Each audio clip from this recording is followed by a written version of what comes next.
Those who have watched Mike Singletary, perennial All-Pro, two-time NFL Defensive Player of the Year, and member of the Super Bowl 25 Dream Team, play and have observed his wide-eyed intensity and his churning, crunching samurai hits, are usually surprised when they meet him. He is not an imposing hulk. He is barely 6 feet tall and weighs maybe 220. Whence the greatness? Discipline. Mike Singletary is as disciplined a student of the game as any who have ever played it. In his biography, Calling the Shots, he says that in watching game films, he will often run a single play 50 to 60 times, and that it takes him 3 hours to watch half a football game, which is only 20 to 30 plays. Because he watches every player, because he mentally knows the opposition's tendency, given the down, distance, hash mark, and time remaining, because he reads the opposition's mind through their stances, he is often moving toward the ball's pre-planned destination before the play develops. Mike Singletary's legendary success is testimony to his remarkably disciplined life. We are accustomed to thinking of Ernest Hemingway as a boozy, undisciplined genius who got through a quart of whiskey a day for the last 20 years of his life, but nevertheless had the muse upon him. He was indeed an alcoholic driven by complex passions. But when it came to writing, he was the quintessence of discipline.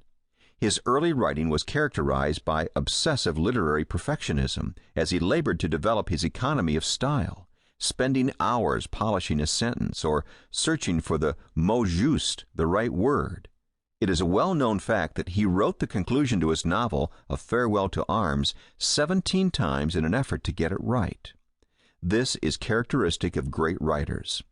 Dylan Thomas made over 200 handwritten manuscript versions of his poem, Fern Hill. Even toward the end, when Hemingway was reaping the ravages of his lifestyle while writing at his finca Vigia in Cuba, he daily stood before an improvised desk in oversized loafers on yellow tiles from 6:30 a.m. until noon every day, carefully marking his production for the day on a chart. His average was only 2 pages, 500 words. It was discipline, Ernest Hemingway's massive literary discipline, which transformed the way his fellow Americans and people throughout the English-speaking world expressed themselves. Michelangelo's, Da Vinci's, and Tintoretto's multitudes of sketches, the quantitative discipline of their work, prepared the way for the cosmic quality of their work.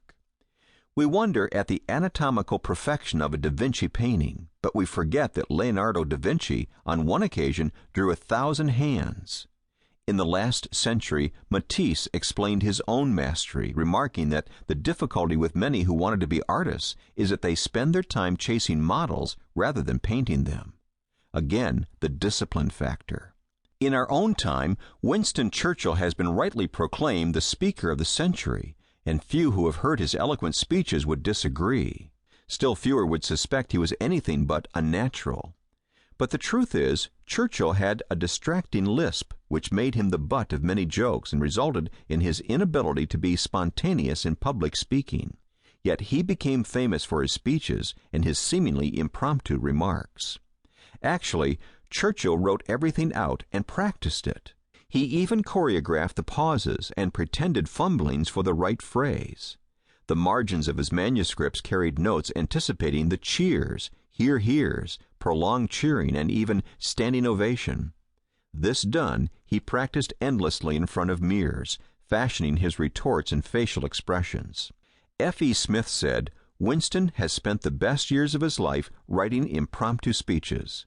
A natural, perhaps, a naturally disciplined, hard-working man." And so it goes, whatever the area of life. Thomas Edison came up with the incandescent light after 1,000 failures. Jascha Heifetz, the greatest violinist of this century, began playing the violin at the age of 3 and early began to practice 4 hours a day until his death at age 75, when he had long been the greatest in the world, some 102,000 hours of practice. He no doubt gave his own hear to Paderewski's response to a woman's fawning remarks about his genius. "Madam, before I was a genius, I was a drudge." We will never get anywhere in life without discipline, be it in the arts, business, athletics, or academics. This is doubly so in spiritual matters. In other areas we may be able to claim